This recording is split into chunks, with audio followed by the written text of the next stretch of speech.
6 a.m., cattle lowing in morning mist. Coffee steam rising from my porch while meadowlarks sing across 800 acres of Sullivan family ranch land, same as they have since 1952. Then it happens. Screech, wail, wail. Three police cruisers come tearing up my private dirt road like they're chasing escaped convicts. Dust clouds exploding, gravel spraying everywhere. This woman jumps out, designer tracksuit, perfect hair, waving her arms like she's directing traffic at the apocalypse. Officers! That woman is blocking our community access road. Arrest her for trespassing and obstruction right now. She's shrieking at my wife, Rebecca, who steps calmly out of her patrol vehicle wearing full police chief uniform, badge catching the morning sun like a spotlight. The Karen keeps screaming, completely oblivious she just called 911 on the chief of police. Here's what she didn't know. Rebecca wasn't just blocking access to my ranch. She was about to block this woman's entire criminal enterprise. What would you do if some HOA tyrant called cops on your family at your own front gate? Drop by if you've survived land-grabbing neighbors, and tell me where you're watching from. Let me back up and explain how a third-generation cattle rancher ended up starring in what would become the most spectacular HOA meltdown in Texas legal history. My name's Wade Sullivan, and I've been working this land since I could barely see over a saddle horn. 800 acres of prime Texas ranch country that my grandfather bought in 1952 with Depression-era savings, post-war optimism, and handshake deals that actually meant something back when a man's word carried more weight than lawyers' paperwork. Every morning, I sit on the same wraparound porch where 3 generations of Sullivan men have planned their days, breathing air that carries scents money can't manufacture. Leather from saddles worn smooth by honest work, the sweet smell of hay drying in autumn sun, and that clean metallic scent of morning dew on barbed wire that sparkles like diamonds until the Texas heat burns it away. The wind whistles through mesquite trees older than memory while meadowlarks provide the soundtrack to sunrise coffee that's strong enough to wake hibernating bears. If you're quiet enough, you can hear the land itself breathing, a rhythm that's kept time since before developers discovered rural Texas. 2 years ago, I married Rebecca, the smartest decision this confirmed bachelor ever made. She's 48, tougher than a $2 steak, and commutes 45 minutes each way to work in neighboring Millbrook. Most Pine Valley folks know her as Wade's wife who keeps to herself, which is exactly how Rebecca prefers it. She's got that quiet confidence that comes from handling serious business, though nobody around here knows exactly what kind of business that might be. That anonymity was about to become very, very expensive for someone. Our trouble started with Cordelia Whitmore, a woman who could find constitutional violations in a church potluck if the potato salad wasn't properly regulated. Picture every HOA horror story you've ever heard, then add the personality of someone who thinks community service means the community serving her personal agenda. Cordelia relocated here 3 years ago from Dallas after losing her city council seat due to what local newspapers diplomatically called ethical irregularities involving development contracts. She bought the biggest house in Sage Hills Estates, a 150-home subdivision built on former cotton fields that now housed Dallas refugees seeking authentic rural lifestyle with suburban conveniences. Apparently, authentic rural meant they wanted Instagram-worthy sunsets without the accompanying smells of actual agriculture. She pilots a pristine white Range Rover that's never encountered honest mud, speaks with that particular brand of condescension typically reserved for people she considers geographically disadvantaged, and somehow maneuvered herself into the HOA presidency of her own development. But Cordelia's imperial ambitions extended far beyond Sage Hill's property lines. She'd appointed herself unofficial community improvement coordinator for all of Pine Valley County. The woman possessed an almost supernatural ability to transform simple neighborly interactions into federal regulatory crises.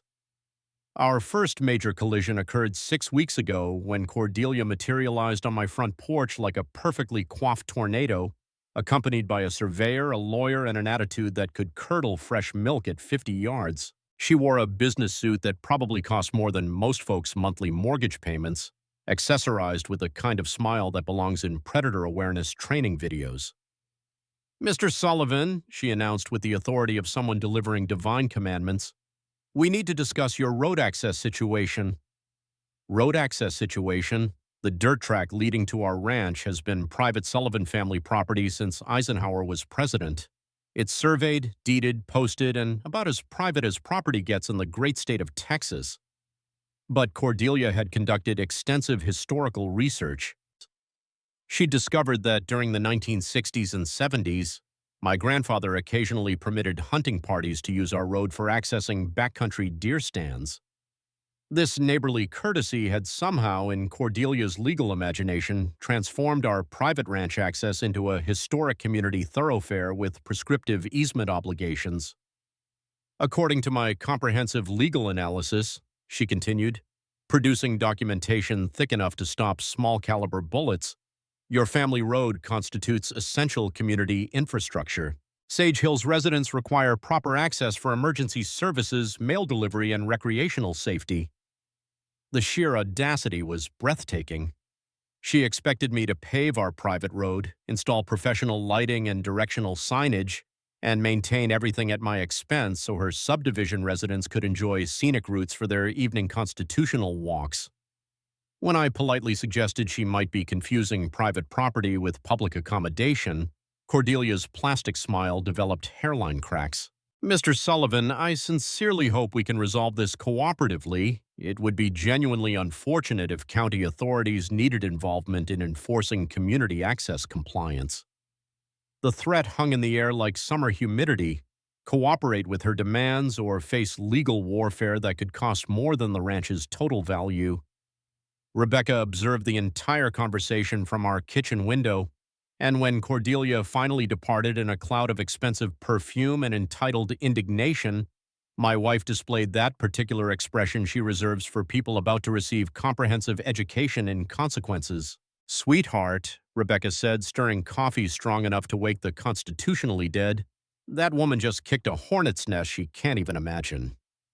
3 days later, Cordelia returned with what she grandly called her professional property assessment team, which looked suspiciously like a small-scale military invasion equipped with clipboards, measuring tapes, and the kind of misplaced confidence that comes from watching too many home improvement shows.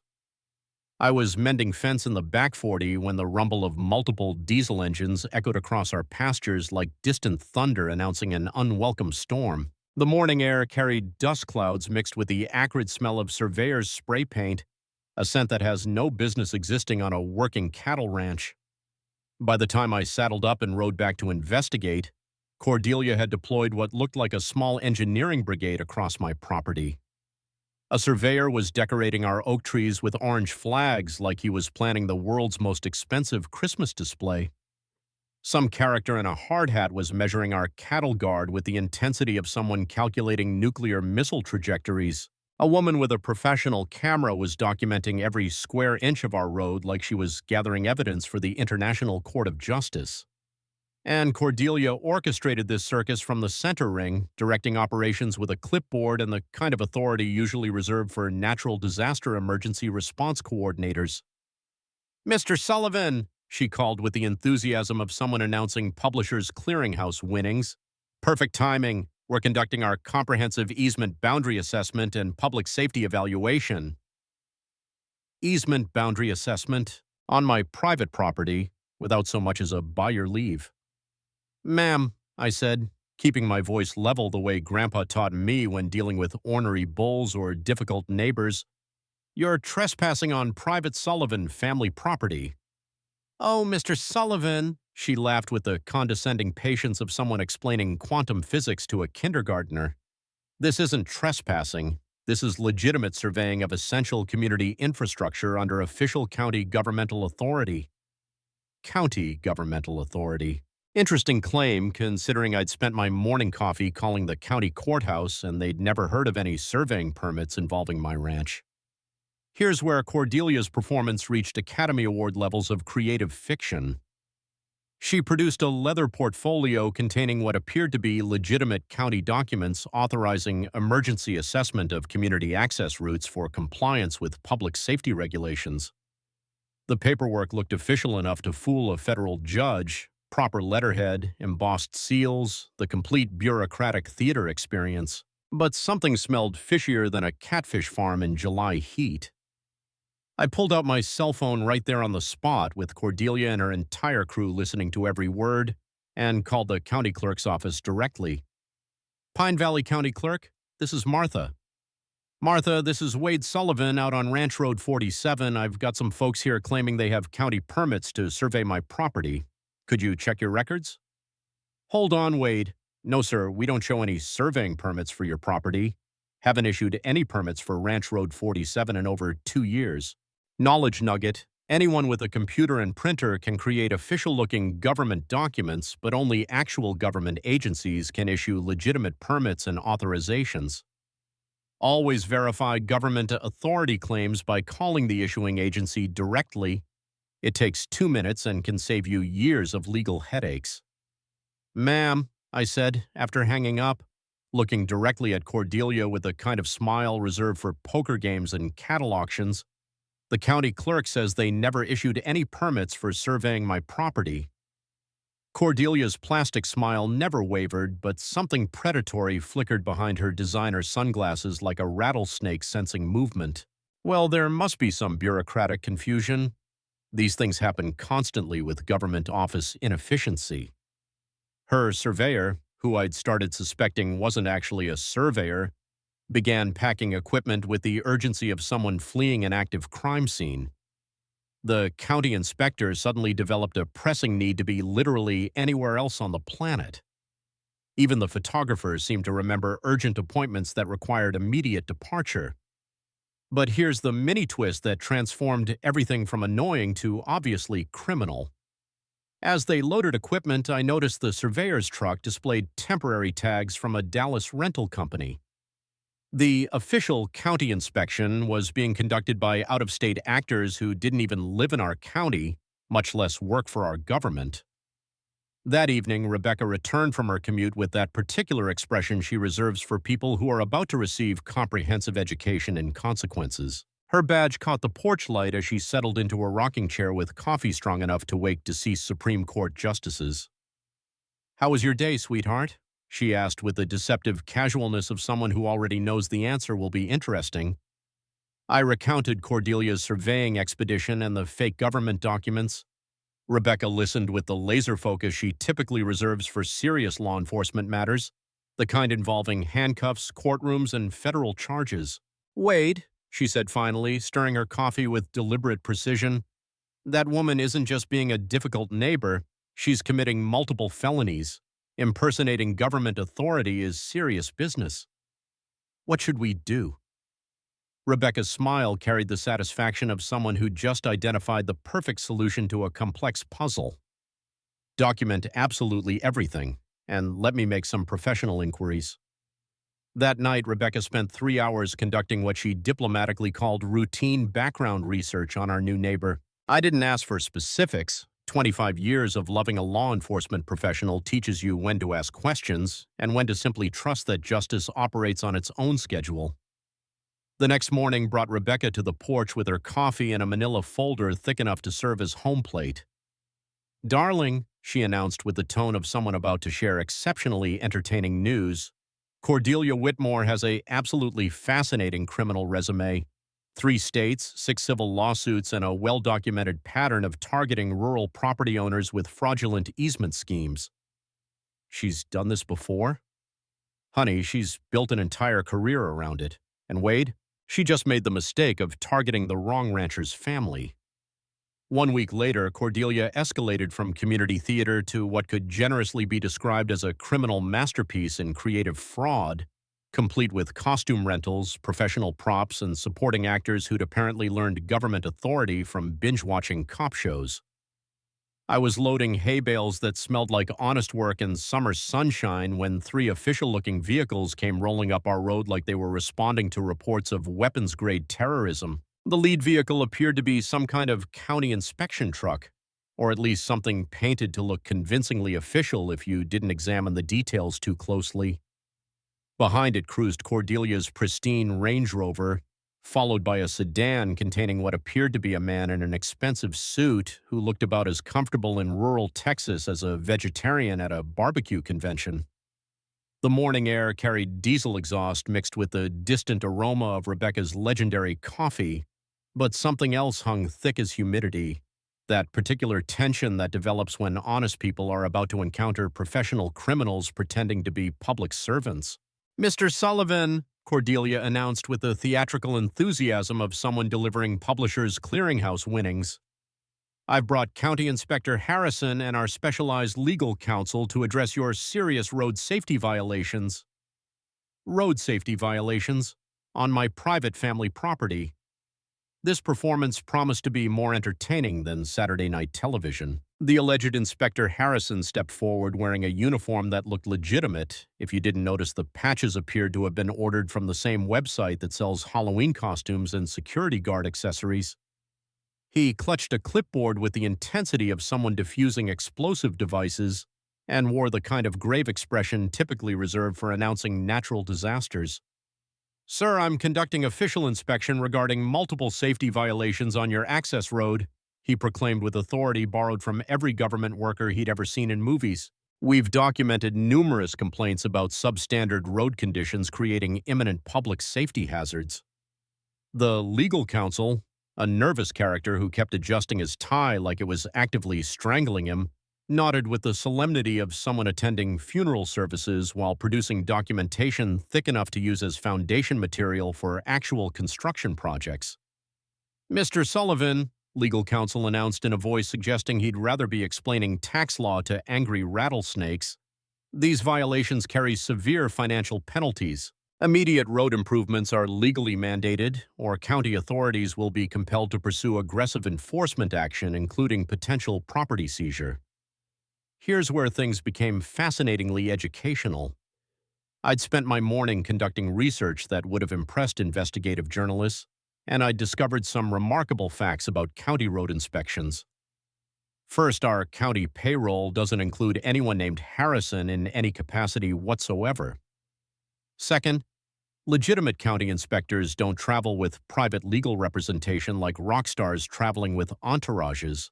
Third, authentic safety violations require written citations containing specific code references, not verbal threats delivered by community theater performers in rented costumes. "Inspector Harrison," I said with the politeness my sainted mother drilled into me, and the healthy skepticism my grandfather earned through 70 years of dealing with various forms of human nonsense, "I'll need to see your official badge number and county identification." Harrison's manufactured confidence evaporated faster than morning dew under blowtorch heat. My badge number?" "Yes, sir. County regulations explicitly require all inspectors to provide badge identification, official photo credentials, and supervising office contact information when conducting any official business." The man began frantically searching his costume rental for something resembling legitimate identification while Cordelia's plastic smile developed structural cracks around the foundation. "Knowledge nugget, legitimate government inspectors always carry proper identification, including badge numbers, official photo IDs, and direct contact information for their supervising offices and departments. If someone claims government authority but can't provide immediately verifiable credentials, you're witnessing fraud in real time." But here's where Cordelia made the tactical error that transformed comedy into criminal stupidity. Instead of executing a strategic retreat, she doubled down on deception like a desperate gambler betting the farm on a losing poker hand. "Mr. Sullivan, these bureaucratic delays are completely unacceptable," she declared with the righteous indignation of someone whose divine authority had been questioned by ungrateful peasants. "Inspector Harrison possesses full governmental authority to condemn this road immediately if safety improvements aren't implemented within 24 hours. Condemn my private road, on my private property, using imaginary authority." I retrieved my cell phone and dialed the county sheriff's office, activating speaker mode so everyone could participate in this educational experience. "Pine Valley Sheriff's Office, Deputy Martinez speaking."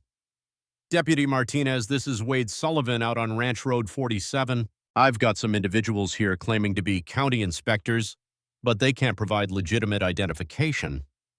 Could you dispatch someone to verify their credentials and authority? On my way, Wade. And Wade, real county inspectors don't conduct business on weekends, and they definitely don't travel with private attorneys like some kind of government rock band. The mini twist that exposed everything came when Inspector Harrison suddenly remembered a critical emergency requiring immediate departure from our county. Legal counsel developed mysterious, urgent business demanding his presence in another state entirely. Even Cordelia seemed to realize her theatrical production was about to receive professional law enforcement reviews. But as they fled like actors whose theater had caught fire, I noticed the detail that confirmed my suspicions. Their official county inspection vehicle displayed temporary dealer plates from a Dallas automobile rental company. Cordelia wasn't just hiring amateur actors, she was renting an entire mobile fraud operation from professional costume and prop rental services. 20 minutes later, Deputy Martinez arrived to find me enjoying coffee on my porch with a growing appreciation for the sheer entertainment value of watching amateur criminals attempt professional-level fraud. Wade, you want to explain what kind of circus just evacuated your property? Martinez asked, settling into the spare rocking chair that every proper ranch porch maintains for visitors, law enforcement, and unexpected entertainment. I described Cordelia's latest theatrical masterpiece, including fake inspectors, rental trucks, and legal threats with less authenticity than professional wrestling storylines. Wade, Martinez said with the exhausted tone of someone who'd witnessed every conceivable human scam, that woman's operating a sophisticated criminal enterprise. This definitely isn't her debut performance. What's my best course of action? Document absolutely everything, file formal complaints, and maybe discuss this situation with your wife. Didn't she work in law enforcement before y'all got married? I nearly choked on my coffee at that innocent question. If Martinez understood exactly what kind of law enforcement experience Rebecca possessed, he might comprehend why Cordelia's amateur criminal theater didn't particularly concern me. Yeah, I replied with deliberate understatement. Rebecca knows a thing or two about people who think they're more clever than the legal system. 2 weeks later, Cordelia escalated from amateur fraud to full-scale psychological warfare complete with media manipulation, professional protesters, and enough manufactured outrage to fuel a small political revolution in a medium-sized banana republic. I was checking cattle in the south pasture when the rumble of multiple vehicles echoed across our land like approaching thunder announcing either an unwelcome storm or the arrival of a traveling circus. The morning air, which should have carried nothing more threatening than the scent of wildflowers and honest sweat, now reeked of diesel generators and the particular tension that develops when honest people are about to encounter professional agitators. By the time I rode back to investigate this invasion, Cordelia had transformed our peaceful ranch entrance into what looked like a cross between a civil rights demonstration and a bad reality TV show. A Channel 7 news van positioned itself strategically for maximum dramatic camera angles. Professional-looking protesters wielded signs reading "Equal Access for All" and "End Rural Discrimination" with the kind of precision spacing that suggested someone had either studied crowd psychology or hired people who actually knew how to organize fake grassroots movements. And conducting this orchestra of manufactured outrage stood Cordelia herself, now accompanied by someone she introduced as disability rights advocate Marcus Thompson, a character who looked about as familiar with actual disability advocacy as I am with performing brain surgery using farm equipment. "Mr. Sullivan," Cordelia proclaimed with the theatrical enthusiasm of someone announcing the discovery of extraterrestrial life. Channel 7 News is here to document the systematic civil rights violations preventing disabled community members from accessing essential public services. Civil rights violations on my private family ranch road. This woman's creative imagination deserved recognition from the Fiction Writers Guild of America.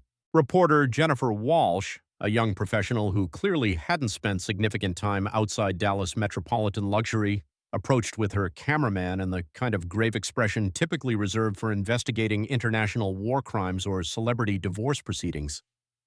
"Mr. Sullivan, I'm Jennifer Walsh, Channel 7 Investigative News. We're examining serious allegations that you're denying disabled residents equal access to community services in violation of federal civil rights legislation. What's your response to these potentially criminal accusations?" Before I could explain basic property law concepts like private ownership and constitutional rights, Marcus Thompson stepped forward and began what could generously be described as performance art, involving a wheelchair and Oscar-worthy dramatization of accessibility challenges. The only problem was I'd witnessed this same individual walking perfectly normally around Pine Valley just last Tuesday, carrying grocery bags and loading them into his pickup truck without displaying any mobility limitations whatsoever. The man was a better actor than most people you see in community theater productions, but he'd made the rookie mistake of performing his disability routine in a small town where everybody knows everybody else's business.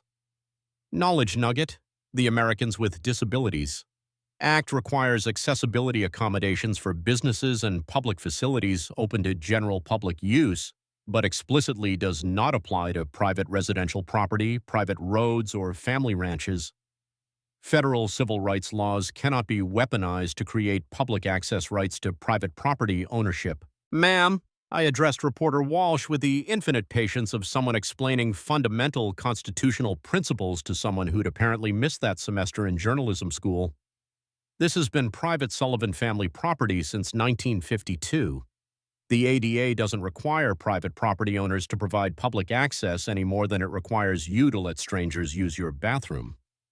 But here's where Cordelia's scheme revealed its true scope and sophisticated criminal ambition. She wasn't just targeting my ranch with this coordinated harassment campaign. She'd somehow orchestrated identical accessibility compliance investigations at 3 other rural properties throughout Pine Valley County. The TV news report included footage of protesters at the Henderson Cattle Ranch, the Martinez family farming operation, and old Pete Kowalski's agricultural property. This wasn't random neighbor harassment. This was systematic, organized professional targeting of rural property owners using coordinated media manipulation and fraudulent civil rights claims. The mini-twist that exposed everything and changed the entire dynamic occurred when Rebecca arrived home from work early, still wearing her complete police chief uniform with badge, duty belt, and official patrol vehicle that screamed "law enforcement" loudly enough to wake sleeping federal judges. Cordelia, apparently not recognizing Rebecca in her official capacity, immediately launched into her prepared media presentation about uncooperative rural residents systematically blocking community progress and violating federal accessibility requirements. She pointed dramatically at Rebecca's patrol car and announced to rolling cameras, "Even local law enforcement appears to be actively participating in this discriminatory conspiracy against disabled citizens." Rebecca exited her official police vehicle with the kind of calm, deliberate confidence that comes from 25 years of professional experience dealing with people who mistake volume for authority and drama for facts. Her badge caught afternoon sunlight like a beacon of actual governmental authority as she approached the circus with measured precision. "Ma'am," Rebecca announced in her official police chief voice, a tone that could stop charging bulls, quiet crying infants, and make career criminals reconsider their life choices. "I'm going to need to see permits for conducting this demonstration on private property." Reporter Walsh suddenly developed intense professional interest in Rebecca's badge, uniform, and obvious law enforcement authority. "Officer, are you with local Pine Valley law enforcement agencies?" "Police Chief Rebecca Sullivan, Millbrook Police Department," Rebecca replied with professional courtesy that somehow managed to sound simultaneously polite and vaguely threatening. "And you would be?"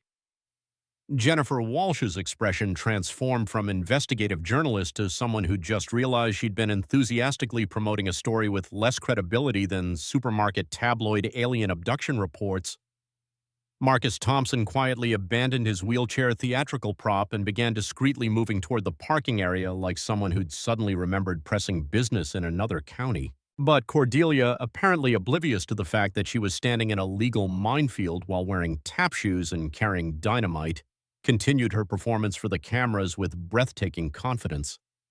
"Chief Sullivan, these rural property owners are flagrantly violating federal disability rights legislation.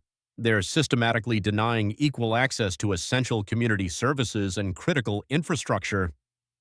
Rebecca listened with the professional patience of someone who'd encountered every possible variation of creative legal interpretation during her distinguished law enforcement career.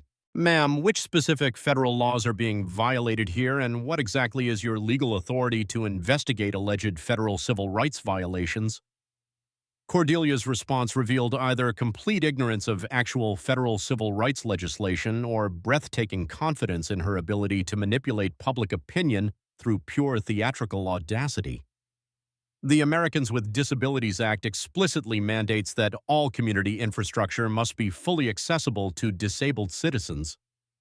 Rebecca's smile carried the deep satisfaction of someone who just heard a suspect confess to federal crimes on live television while providing their own evidence. Ma'am, are you claiming legal expertise in federal civil rights law interpretation? Because that's not remotely what the ADA actually requires. That evening, Rebecca sat at our kitchen table surrounded by enough paperwork to fuel a small bonfire, her laptop glowing like mission control while she conducted what she diplomatically called comprehensive background research on our neighborhood's newest criminal enterprise. The aroma of coffee strong enough to wake hibernating federal judges mixed with the tension crackling through our house like electricity before a thunderstorm. After 3 hours of clicking through databases that most civilians don't know exist, Rebecca looked up from her screen with the expression of someone who'd just discovered the missing piece of a federal investigation puzzle.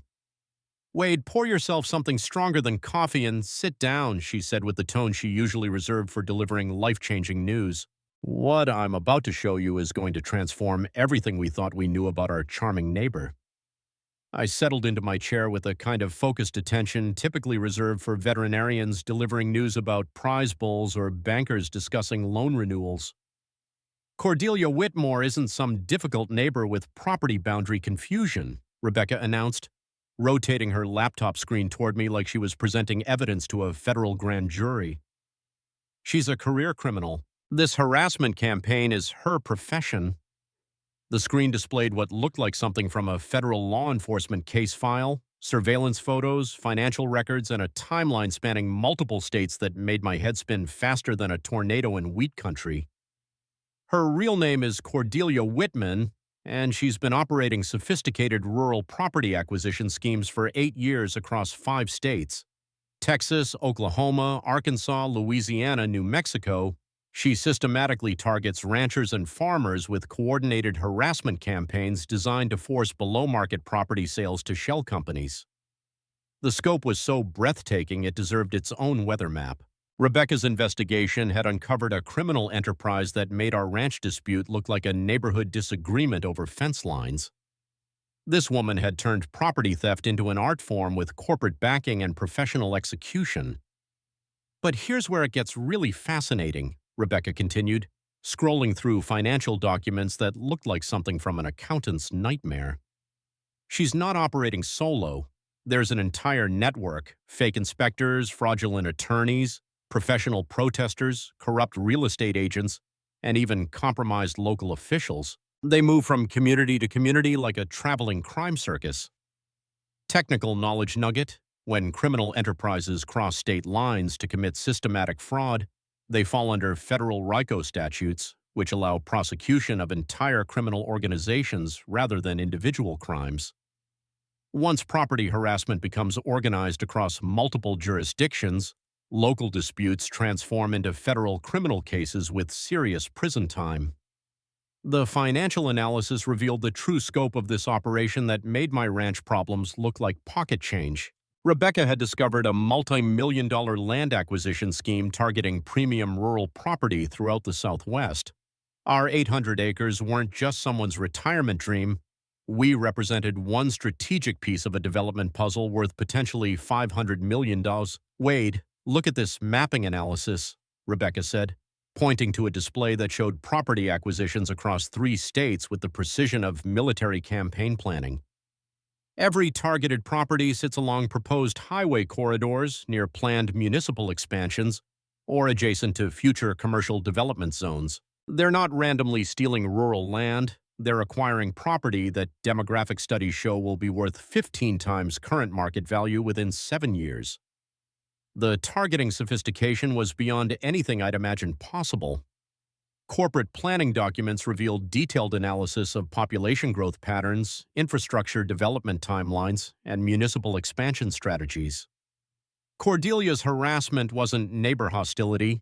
It was precision warfare against strategically valuable assets. But here's what's going to end this entire criminal operation, Rebecca said with the deep satisfaction of someone who'd just identified the fatal flaw in a seemingly perfect crime. She made one catastrophic mistake when she targeted our family. What kind of mistake? Rebecca's smile carried 25 years of law enforcement experience and the particular satisfaction that comes from watching professional criminals step into legally explosive situations. She declared war on a police chief's family without knowing it, and not just any police chief, one with federal task force experience, multi-jurisdictional authority, and access to databases that can track organized criminal enterprises across international borders. The power dynamic had just shifted so dramatically it practically created its own seismic activity. Cordelia believed she was intimidating an isolated rancher with limited resources. In reality, she'd challenged someone with the authority, connections, and expertise to dismantle her entire criminal network. Wade, I can end this harassment tomorrow with 3 phone calls to federal authorities, but if we're strategic and build a comprehensive case, we can destroy her entire operation and protect every rural community they've been systematically victimizing. I stared at my wife, really studied her, and realized I'd been married to someone whose professional capabilities extended far beyond anything I'd imagined. Rebecca, exactly how much law enforcement authority do you actually have? Her answer would change absolutely everything about how we approached Cordelia's criminal enterprise. Rebecca's answer to my question about her law enforcement authority came with the kind of smile that probably inspired career criminals to consider legitimate employment opportunities in other industries. Wade, remember when I said I was just a small-town police chief handling parking violations and noise complaints? She retrieved her badge wallet and opened it like someone revealing state secrets, displaying credentials I'd never seen that looked important enough to impress federal judges. I'm also Southwest Regional Coordinator for the Federal Rural Property Crimes Task Force. I've been investigating organized land fraud schemes for 4 years. The kitchen suddenly felt like mission control at NASA, complete with the realization that I'd been married to someone who fought sophisticated criminal enterprises, while I assumed she spent her days writing speeding tickets and mediating neighbor disputes about barking dogs. The aroma of her industrial-strength coffee mixed with the electric tension of discovering your spouse is essentially a federal agent operating under the perfect cover of small-town law enforcement. So when you casually mention knowing how to handle people like Cordelia, I meant I've been building federal cases against people exactly like Cordelia for years. Wade, she's not just some difficult neighbor with boundary issues. She's part of a multi-state criminal network we've been tracking since 2019. You just handed me the missing piece I needed to dismantle their entire operation. Rebecca activated a secure laptop that looked like something designed by people who take national security very seriously and began what she diplomatically called operational coordination. The screen displayed organizational charts resembling corporate structure diagrams, financial flow charts that would confuse accountants, and surveillance photographs that made our property dispute look like kindergarten playground disagreements. Phase 1 involves federal agency coordination, she explained, typing with the efficiency of someone who'd conducted similar operations before. FBI Financial Crimes Division, IRS Criminal Investigation, DEA asset forfeiture, and federal prosecutors in 4 states who've been waiting for sufficient evidence to file comprehensive RICO indictments. The coordination scope was mind-boggling. Rebecca apparently maintained professional relationships with law enforcement agencies I'd only encountered in television shows, and they'd been anticipating someone with insider access to Cordelia's criminal enterprise. Phase 2 focuses on systematic evidence documentation. Everything Cordelia has done to our family, fake inspectors, fraudulent legal threats, manufactured emergencies, media manipulation, constitutes federal crimes. But we need documented ongoing criminal activity to establish the pattern evidence required for RICO prosecution. Knowledge nugget: federal RICO prosecutions require proving ongoing criminal enterprise through systematic documentation of related crimes committed across time periods and jurisdictions. Individual criminal acts become exponentially more serious when prosecutors can demonstrate they're part of organized criminal conspiracy. What does that mean for our daily lives? It means we allow Cordelia to continue her harassment campaign while documenting everything according to federal evidence standards. Every fraudulent document, every illegal threat, every criminal tactic becomes courtroom evidence that will incarcerate her entire network in federal prison for decades. The strategy possessed elegant simplicity that would have impressed military tacticians. Instead of stopping Cordelia's harassment, we'd transform it into comprehensive federal criminal prosecution by documenting her systematic violations of interstate commerce regulations, wire fraud statutes, conspiracy laws, and organized crime legislation. Phase 3 deploys technical surveillance resources, Rebecca continued, accessing equipment catalogs that appeared designed for military contractors and intelligence agencies. Professional-grade audio-video surveillance systems, digital evidence preservation protocols, communication monitoring capabilities, everything admissible in federal court and sufficient to convict organized criminals. I was rapidly comprehending that my wife's small-town police work involved considerably more sophistication than traffic enforcement and domestic dispute mediation. Phase 4 coordinates community victim protection, she explained, displaying maps showing targeted properties throughout our region with the precision of military campaign planning. We document systematic harassment patterns affecting the Henderson Ranch, Martinez farming operation, Kowalski cattle property, and 9 other rural families to prove organized criminal enterprise conspiracy. The scope was absolutely staggering. Rebecca had identified 15 rural properties across 3 counties that had endured identical harassment campaigns.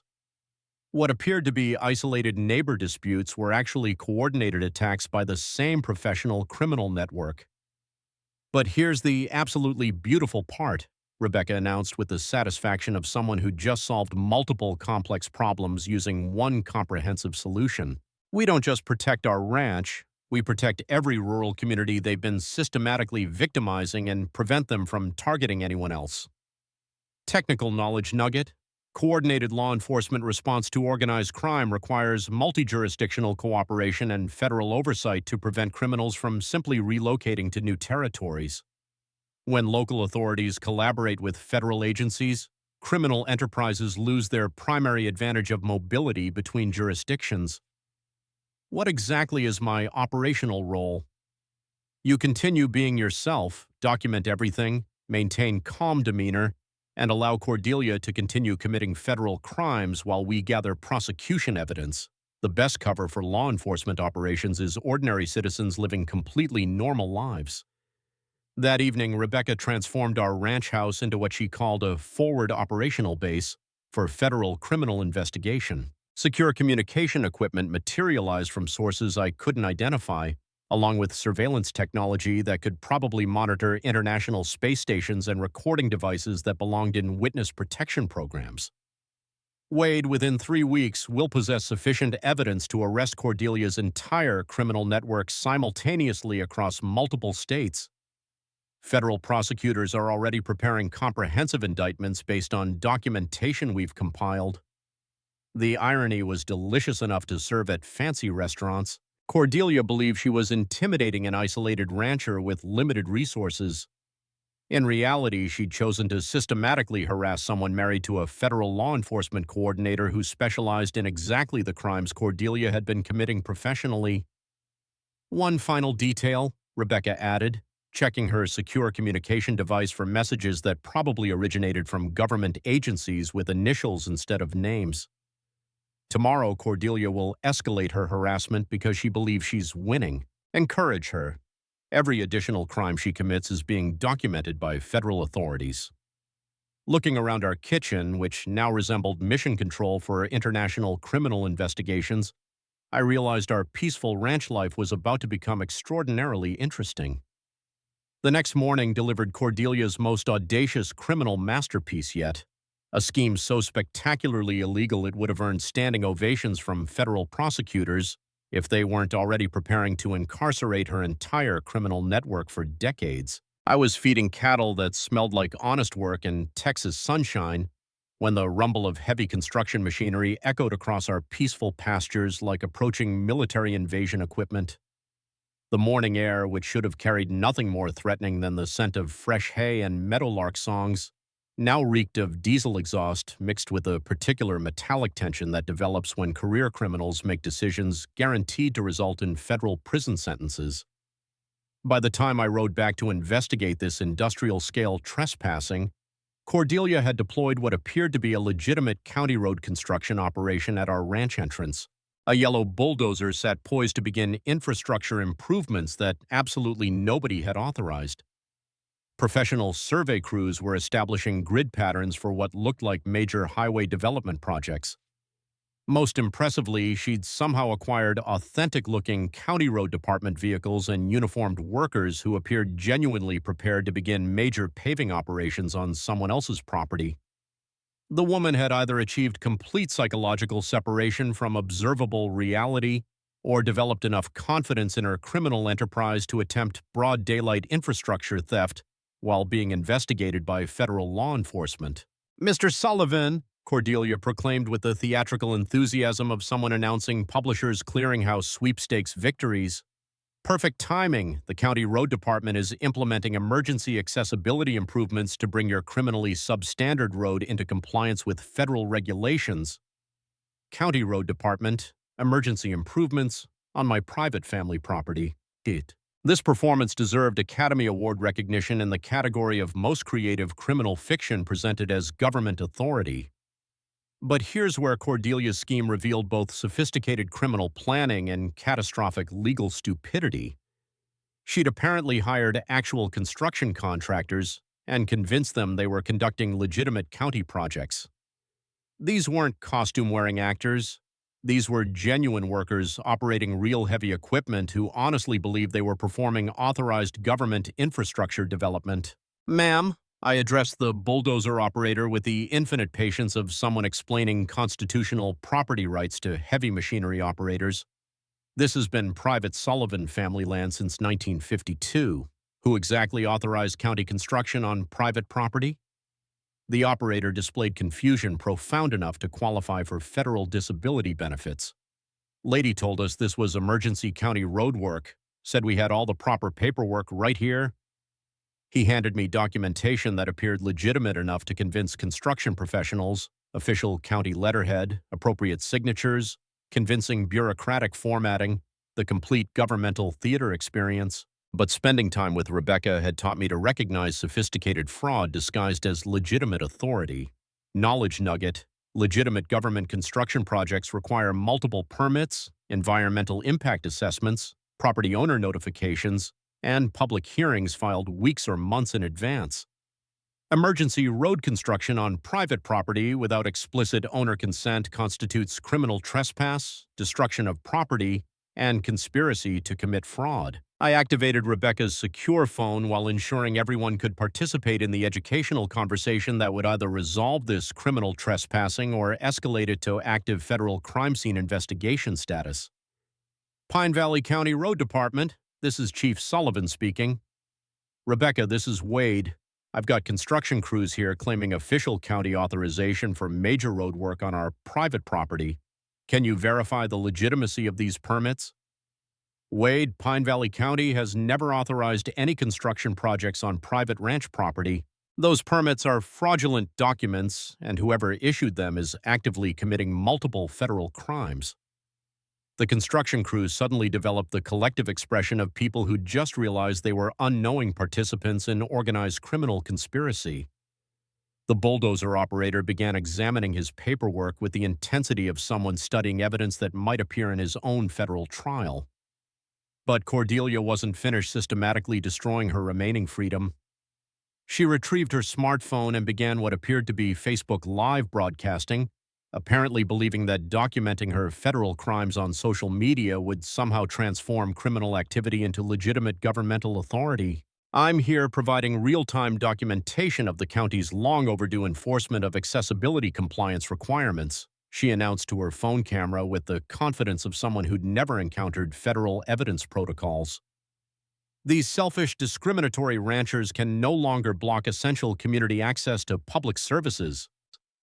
The mini twist that changed absolutely everything occurred when one of the construction workers recognized Rebecca's authoritative voice on my phone and suddenly comprehended exactly whose family they were potentially committing crimes against.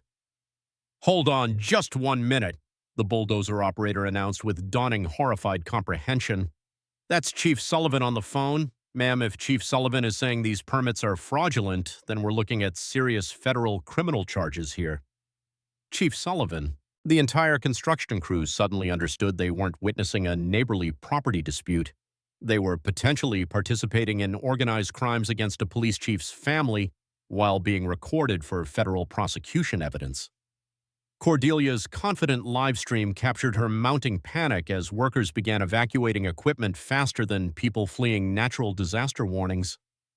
Her authoritative narrative about legitimate county enforcement collapsed into increasingly desperate demands that workers continue construction despite learning they were committing documented crimes against law enforcement families. "You cannot abandon this project. I possess legal authority to ensure accessibility compliance enforcement." "Ma'am," the bulldozer operator replied with the patient tone of someone explaining basic reality to someone who'd obviously lost all contact with it, "Chief Sullivan says these permits are fake documents. I'm not risking federal prison for unauthorized road work." Within 30 minutes, Cordelia's construction circus had evacuated our property faster than tourists fleeing hurricane evacuation zones, leaving behind only tire tracks, diesel fumes, and the lingering scent of criminal desperation mixed with Texas morning air. That evening, Rebecca reviewed Cordelia's Facebook Live video with the deep satisfaction of someone watching suspected criminals provide comprehensive prosecution evidence against themselves. Wade, she just confessed to multiple federal crimes on social media while providing high-definition video evidence of attempted property destruction, criminal trespass, conspiracy to commit fraud, and impersonating government authority. Is that problematic for her legal defense strategy? Rebecca's smile suggested that Cordelia had just provided federal prosecutors with evidence so compelling that defense attorneys would recommend plea bargaining before formal charges were even filed. 3 days later, Cordelia deployed her nuclear option, a scheme so catastrophically illegal it would have impressed international criminal masterminds if they weren't too busy laughing at the spectacular stupidity of impersonating federal agents while being investigated by actual federal agents. I was repairing fence posts damaged by her unauthorized construction circus when the approaching rumble of multiple vehicles sounded like either a presidential security detail or someone preparing to film a blockbuster action movie without bothering to obtain filming permits. The morning air, which should have carried nothing more threatening than the scent of honest cattle and fresh coffee, now reeked of diesel exhaust mixed with the metallic smell of serious criminal stupidity approaching at interstate highway speeds. What materialized on our ranch road made Cordelia's previous schemes look like kindergarten craft projects. 3 black SUVs with tinted windows that screamed federal authority, 2 trucks hauling professional surveillance equipment that belonged in government operations, and a mobile command center that looked like something designed for either international crisis response or extremely expensive criminal enterprises with government equipment fetishes. Cordelia emerged from the lead vehicle wearing what could only be described as her final battle against reality ensemble, a power suit that probably cost more than most families' annual grocery budgets, accessorized with the kind of desperate confidence typically displayed by people who've completely severed connections with observable facts. "Mr. Sullivan," she proclaimed with the theatrical authority of someone announcing federal martial law enforcement, "I've brought specialized federal compliance agents to conduct mandatory accessibility enforcement under emergency federal jurisdiction protocols." Federal compliance agents? Emergency federal jurisdiction protocols on my private family ranch. This woman's imagination deserved Nobel Prize recognition in the category of creative criminal fiction masquerading as government authority. But here's where Cordelia's final gambit revealed both the sophisticated scope of her criminal network and the spectacular depth of her legal ignorance. She hadn't just recruited local community theater actors. She'd apparently convinced former federal agents, retired military personnel, and professional security contractors that they were conducting legitimate government enforcement operations. These weren't costume rental amateurs. These were genuine law enforcement veterans who'd been deceived into believing they were executing authorized federal mandates. The lead agent approached with credentials that looked authentic enough to fool actual federal investigators.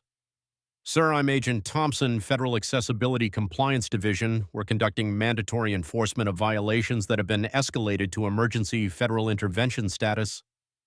Agent Thompson, Federal Accessibility Compliance Division, an agency that exists only in Cordelia's criminal imagination, represented by someone whose credentials were probably purchased from the same source that sells fake university degrees and counterfeit luxury handbags. Agent Thompson, I replied with the calm patience of someone who'd learned to recognize professional criminals masquerading as governmental authority. I'll need your badge number and direct contact information for your supervising federal office. Thompson's manufactured confidence began developing structural cracks like cheap concrete under pressure. I'm with the Federal Accessibility. Badge number is, let me check my documentation. He fumbled through official-looking paperwork while perspiration formed on his forehead like morning dew on a nervous criminal's increasingly worried brow. But here's where everything transformed from criminal comedy into federal law enforcement emergency response. Rebecca's secure communication device erupted with alerts that made her expression shift from amused observer to active federal coordinator preparing for serious business. "Wade," she called from our porch, still wearing her complete police chief uniform from morning patrol duties. "Step away from those vehicles immediately and get behind me." She approached this criminal circus with the deliberate precision that comes from 25 years of professional experience distinguishing between legitimate federal authority and sophisticated criminal impersonation. Her badge caught morning sunlight like a beacon of actual governmental power, while she examined Thompson's credentials with the expert scrutiny of someone who'd verified thousands of law enforcement identifications. "Agent Thompson, I'm Police Chief Rebecca Sullivan, and I'm going to verify your federal credentials through official FBI channels right now." Rebecca activated her secure phone and initiated calls that would either confirm Thompson's authority or expose him as Cordelia's latest criminal recruit. The conversation was brief, professional, and apparently very educational for everyone present. "Agent Thompson," Rebecca announced with the authoritative tone she reserved for arresting career criminals during federal operations. "The Federal Bureau of Investigation confirms that no Agent Thompson works for any Federal Accessibility Compliance Division because no such federal division has ever existed."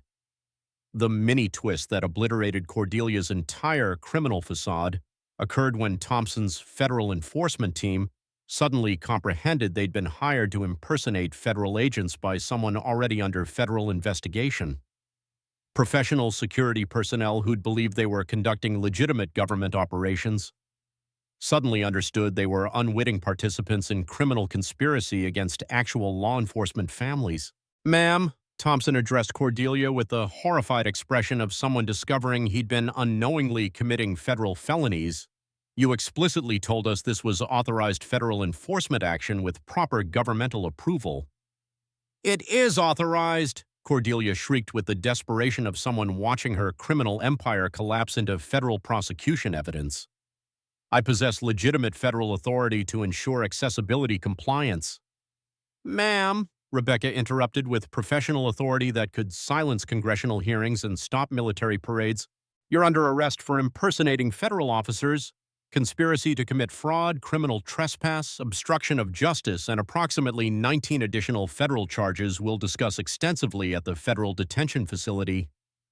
Cordelia's response revealed either complete psychological detachment from observable reality or spectacular overconfidence in her ability to negotiate federal criminal charges through pure audacity. "You cannot arrest me. I'm conducting legitimate federal compliance enforcement. This is official government business." Rebecca's smile carried the deep satisfaction of someone watching career criminals provide comprehensive video evidence for their own federal prosecution while surrounded by witnesses. "Ma'am, the only federal business occurring here is your arrest for multiple federal crimes. You have the right to remain silent, and I strongly recommend exercising that constitutional right immediately." As Rebecca handcuffed Cordelia, while her deceived federal agents provided witness testimony about being manipulated into criminal conspiracy, I realized our simple neighbor dispute had just become educational material for federal law enforcement academies nationwide. Watching federal vehicles arrive to process what had become a legitimate crime scene, I reflected on how marrying a police chief had certainly transformed our quiet ranch life into something resembling an action movie with better legal outcomes. 2 days later, Pine Valley County Courthouse transformed into what CNN would later describe as the most explosively dramatic federal prosecution in rural American history, packed with more electricity than a Texas thunderstorm and enough media attention to power small cities. The courthouse steps resembled a presidential press conference crossed with a county fair, satellite trucks from 5 states, reporters with microphones that looked like they could communicate with space stations, and enough camera equipment to film several blockbuster movies simultaneously. Federal law enforcement vehicles lined Main Street like a parade of justice, while spectators filled every available seat and stood shoulder to shoulder along walls that had never witnessed this level of national attention. The air crackled with anticipation thick enough to spread on toast, mixed with nervous perspiration, fresh coffee from Millie's diner next door, and the particular metallic tension that develops when an entire community discovers they've been unknowingly living adjacent to sophisticated organized crime operations. Federal prosecutors from 4 states occupied the front tables, surrounded by evidence binders so voluminous they could have been used as foundation materials for actual construction projects. FBI agents maintained strategic positions while federal marshals provided security for what had evolved into multi-jurisdictional criminal prosecution with international media coverage. Federal prosecutor Sarah Martinez approached the podium with the commanding authority of someone about to systematically dismantle a criminal empire that had terrorized rural communities across half the American Southwest. "Ladies and gentlemen," she announced with courtroom precision that could silence congressional hearings, "what initially appeared to be a simple property disagreement between neighbors has revealed a sophisticated criminal organization that systematically targeted rural families throughout Texas, Oklahoma, Arkansas, Louisiana, and New Mexico." The packed courtroom fell absolutely silent except for camera shutters clicking like digital applause and the nervous shuffle of 350 people collectively processing the magnitude of criminal enterprise that had been operating in their peaceful community. Mrs. Cordelia Whitman, operating under the fraudulent identity Cordelia Whitmore, directed a criminal conspiracy that methodically targeted rural property owners through harassment, intimidation, and fraud, specifically designed to force below-market property sales to shell companies controlled by out-of-state development corporations. Prosecutor Martinez activated presentation screens displaying financial evidence that made the audience gasp like they were witnessing magic tricks involving taxpayer money. Charts documenting $18 million in systematically stolen rural property, targeting methodologies revealing criminal sophistication that would impress federal law enforcement academies, and coordination networks spanning multiple states with dozens of criminal accomplices. This comprehensive investigation, initiated through exemplary documentation efforts by the Sullivan family, exposed organized criminal activity requiring federal intervention under RICO statutes designed to combat exactly this type of interstate criminal enterprise. Every person in the courthouse turned to stare at Rebecca and me like we'd just been announced as surprise lottery winners or international crime fighters. Rebecca maintained her professional law enforcement composure while I tried not to look like someone who'd accidentally become a federal crime-fighting hero by defending his own property. The real fireworks erupted when Prosecutor Martinez revealed the true scope of Cordelia's criminal network that made our ranch dispute look like a training exercise for federal prosecutors. Mrs. Whitman's organization systematically targeted 63 rural properties across 5 states, stealing approximately $18 million in property value through coordinated harassment campaigns specifically engineered to exploit rural families' geographic isolation and limited legal resources. The community murmured with the collective sound of people comprehending how narrowly they'd escaped becoming victims of professional criminals masquerading as suburban progress advocates. Then arrived the moment that had drawn media from across America. Federal marshals escorted Cordelia into the courtroom wearing standard orange detention facility clothing that contrasted dramatically with her previous designer wardrobe empire. Her hair, no longer professionally maintained, hung around a face that suggested federal imprisonment doesn't provide luxury spa amenities or criminal confidence maintenance services. "Mrs. Whitman," Judge Patricia Hawkins announced with judicial authority that could pause natural disasters and silence political conventions. You face 52 federal charges, including RICO conspiracy, wire fraud, money laundering, impersonating federal officers, criminal enterprise leadership, and systematic violation of rural communities' constitutional rights. Cordelia's response revealed either complete psychological detachment from observable reality or spectacular misunderstanding of federal criminal justice procedures and basic legal concepts. Your Honor, I demand immediate federal protection from this rural conspiracy against legitimate urban development progress. These backward people are systematically discriminating against modern community advancement. Judge Hawkins' expression suggested she'd encountered confused criminals throughout her distinguished career, but few quite this spectacularly disconnected from facts, law, and basic sanity. The mic drop moment that would be quoted in law enforcement journals nationwide arrived when Rebecca testified as the lead investigating officer.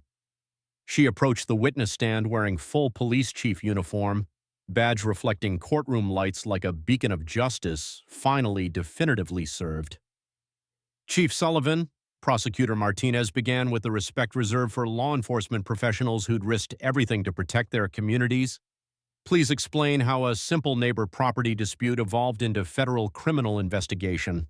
Rebecca's response became the statement that rural newspapers across America would print as inspiration for communities facing similar threats.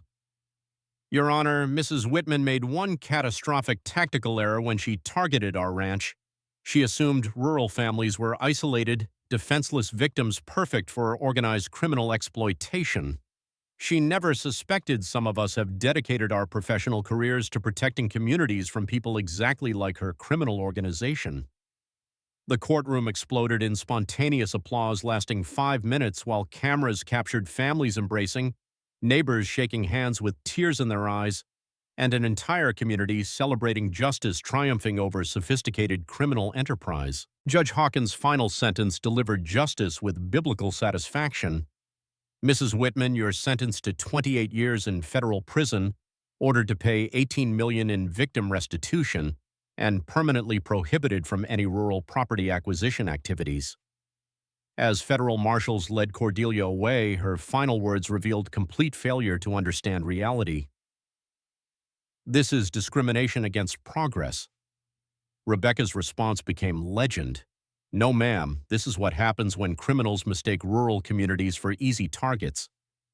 6 months later, Pine Valley County had transformed from a community recovering from systematic criminal exploitation into what Rural America magazine featured as the Texas town that fought back and won, a distinction that made us simultaneously swell with pride and occasionally hide from the constant parade of visiting journalists who apparently found our story more entertaining than reality television. Cordelia Whitman began serving her 28-year federal sentence at a correctional facility that definitely didn't offer the designer amenities or fraudulent authority positions she'd grown accustomed to during her criminal career. Her accomplices received sentences ranging from 5 to 15 years, with most eagerly cooperating with federal authorities to identify similar criminal operations targeting rural communities nationwide. The deceived federal agents she'd hired received probation and community service after demonstrating they'd been genuinely manipulated into her criminal theater productions. The Federal Restitution Fund distributed $18 million to victim families across 5 states, transforming stolen criminal proceeds into community healing resources. Our ranch received compensation for property damage, legal expenses, and what federal prosecutors diplomatically termed aggravated emotional distress caused by systematic criminal harassment with federal impersonation elements. We used our restitution to establish the Rural Property Rights Defense Fund, a legal assistance program helping farming and ranching families fight fraudulent land acquisition schemes. Turns out, surviving organized crime makes you want to help other people avoid similar experiences, especially when you have firsthand knowledge of how effective proper documentation and federal coordination can be. Rebecca's federal task force work expanded into a national program coordinating rural property crime investigations across 17 states. She'd accidentally become something of a law enforcement celebrity, speaking at conferences about community-based federal crime prevention, and teaching officers nationwide how to recognize organized criminal enterprises masquerading as neighborhood disputes. The Sullivan Protocol became standard training curriculum for police departments in rural jurisdictions, emphasizing systematic documentation techniques, multi-jurisdictional coordination strategies, and the critical importance of protecting federal employees' families from targeted criminal harassment. Apparently, our kitchen table strategy sessions had inadvertently created law enforcement methodology that federal agencies now teach at training academies and community colleges. Our community implemented what locals fondly call the Pine Valley Protection Standards, mandatory background check requirements for anyone seeking community leadership positions, transparency protocols for all local development projects, and a citizen oversight committee with actual authority to investigate suspicious property acquisition activities. We'd essentially created a criminal-proof local government through applied common sense and healthy skepticism. Mrs. Henderson, whose ranch had also survived Cordelia's targeting, became our new county commissioner, bringing the practical wisdom that comes from managing both temperamental livestock and criminal conspiracies. The Martinez family established scholarship programs for local students pursuing law enforcement or legal careers, ensuring our community would always have professionally trained defenders who understand both rural values and criminal law. Final knowledge nugget: rural communities' most effective protection against organized crime involves active community participation, systematic documentation of suspicious activities, and coordination with law enforcement professionals who understand rural targeting methodologies. When rural families collaborate with proper authorities, criminal enterprises lose their primary advantages of geographic isolation and victim intimidation. Property values throughout Pine Valley County increased dramatically once news spread about our community's resilience, law enforcement connections, and proven ability to identify and eliminate criminal enterprises before they could establish operational footing. New families relocated here specifically seeking neighbors who understood community protection and possessed professional expertise in crime prevention. But the sweetest victory remained intensely personal. Rebecca and I discovered that fighting organized crime together had strengthened our marriage in ways we'd never anticipated. Turns out, having a spouse who can build comprehensive federal cases while you document property crimes creates the kind of partnership that makes both love and justice significantly more effective than either could achieve independently. 1 year later, our annual Community Protection and Pie Festival celebrates not merely surviving Cordelia's criminal enterprise, but constructing systems preventing future exploitation while honoring both rural traditions and professional law enforcement excellence. The event features workshops on legal documentation, federal cooperation protocols, and Mrs. Patterson's legendary apple pie recipes that somehow make constitutional law discussions more palatable. Every morning, I still enjoy coffee on our front porch while watching cattle graze peacefully across land that 4 generations of Sullivans have protected through drought, economic hardship, market crashes, and federal criminal investigations. The morning air carries sense of honest work, Texas sunshine, fresh coffee, and the particular satisfaction that comes from knowing your community can defend itself against any threat, foreign or domestic. Rebecca joins me before her commute, badge-catching sunrise like a daily promise that justice and rural values create beautiful partnerships when good people refuse intimidation by criminal enterprises masquerading as progress. If you've survived HOA harassment, corrupt community leadership, or systematic targeting by authority-abusing criminals, share your story in the comments. Rural protection requires rural awareness and mutual support among families who understand our greatest strength is protecting each other. Subscribe for more stories where professional training serves community justice and proves that sometimes the best way to serve your country is serving your neighbors. Next week, City inspector tried to condemn Marine veterans workshop, didn't know he wrote the Federal Building Safety Code. Sometimes protecting your family means protecting your entire community from people who mistake rural hospitality for easy targets.